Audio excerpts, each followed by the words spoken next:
Hey friends! Okay, so today we're doing fondant. So this is going to be a series of videos. The first video I'm going to show you is how to make your own fondant.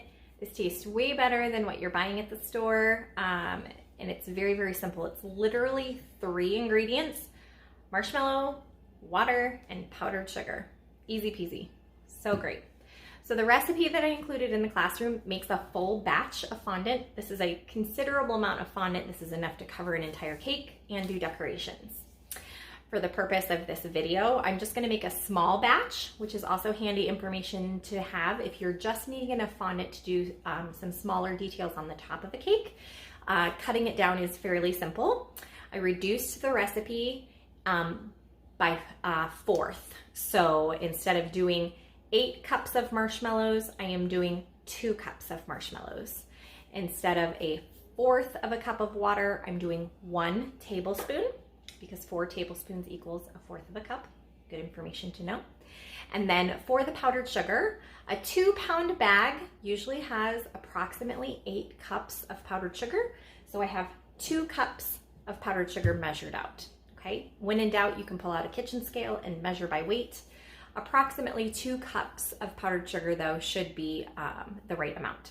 So what we're going to do is we're going to start with a microwave safe bowl. I have my 2 cups of marshmallows here, and I'm just going to get a tablespoon of water to put into these marshmallows.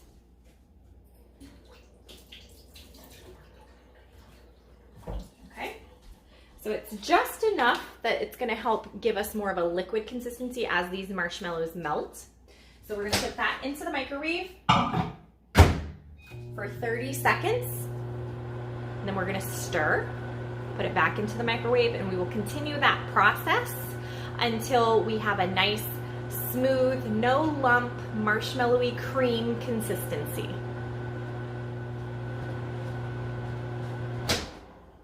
Okay. So towards the end, your marshmallow consistency is gonna kind of puff up, probably get a little bit of steam. But when you stir, those final lumps should smooth out, so you have this really nice, almost foamy kind of texture. That's what we want, no lumps. If you still have some lumps of marshmallow, stir, stir, stir until those smooth out.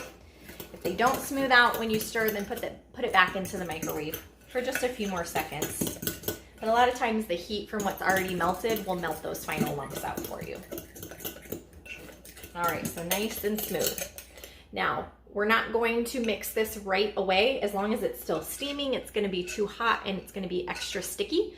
So we're gonna let this cool down for a minute until it's no longer steaming and piping hot.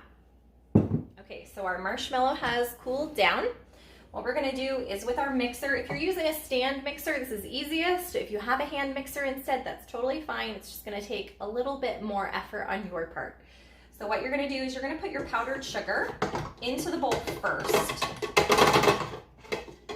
This is gonna help prevent this marshmallow goo from sticking in the bottom of the thing by having that powdered sugar covering the bottom first. I'm just gonna use this to spread the powdered sugar out a little bit so that it's kind of covering the bottom. And then what you're gonna do is you're gonna scrape all of this goo out on top of that powdered sugar.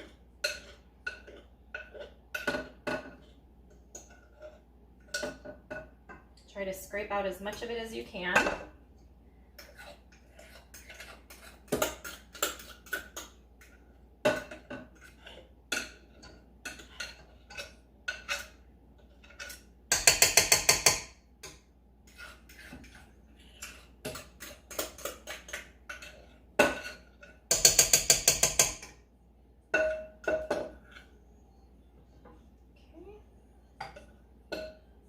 Like that.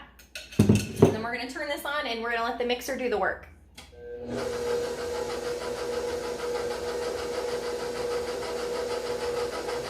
What you notice as that's mixing is it's going to start to get kind of lumpy. That powdered sugar is going to start to pull together, and it's going to start to look more like a tacky glue, or more like slime, where it'll start to get kind of stretchy looking.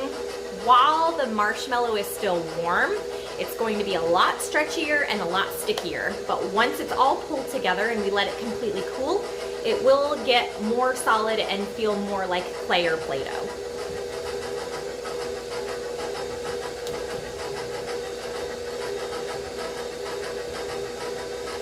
So now what you might notice is that the powdered sugar might get packed underneath, and you end up with this packed, and then the marshmallow goo has started to solidify, but you still have all this packed powdered sugar, in which case you can kind of knock it to loosen it up so it's not trapped in the bottom of the bowl, or you can use a spoon or a fork and loosen that up, because we want all of that powdered sugar to get nice and mixed in. So I'm going to take my fork here that I was using, and I'm just going to pull that powdered sugar off the side into the center of the bowl with the marshmallow. And then stick it back on.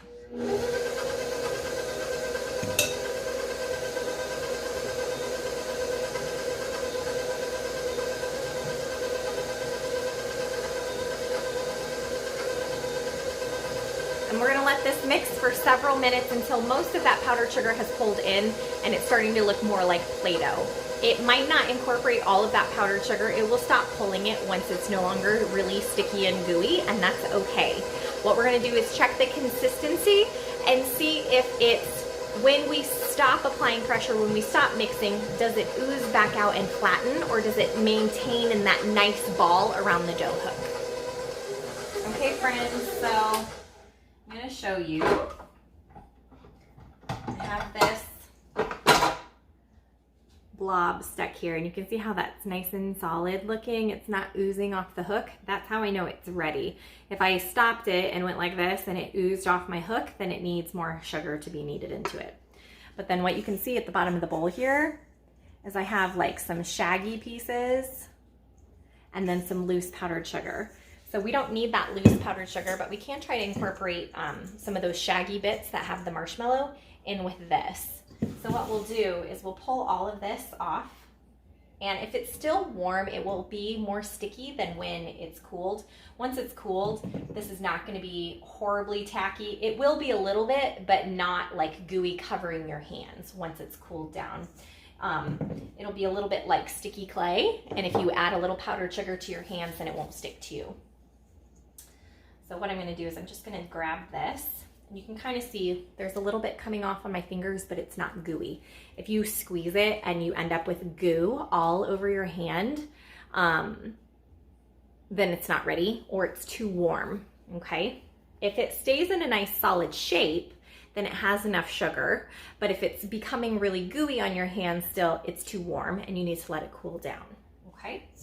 So I'm just gonna try and grab some of these larger shaggy pieces and squeeze it in, just so I'm getting the most out of it.